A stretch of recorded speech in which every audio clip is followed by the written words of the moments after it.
Il y a beaucoup de récits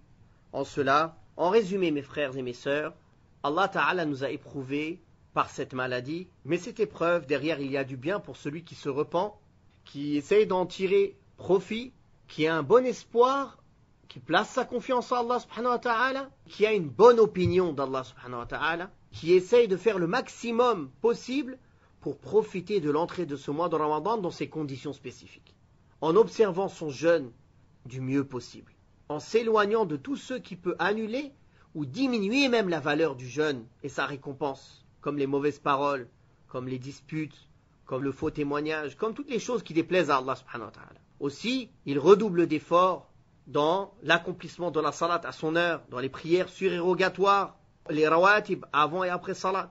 les 12 que le prophète sallallahu alayhi wa sallam faisait constamment, 4 avant la prière de dhuhr, 2 après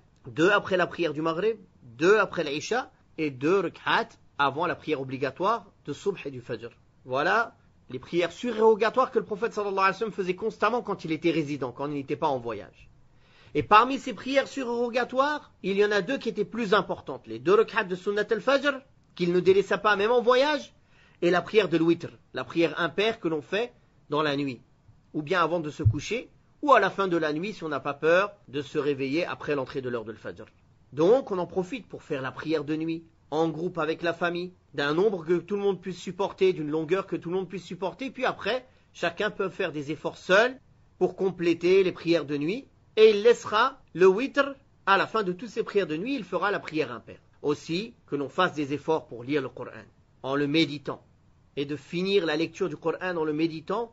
plusieurs fois pendant le mois de Ramadan, au minimum une fois. Et on en profite aussi pour écouter tous les cours et les interventions utiles dans lesquelles on apprend notre religion,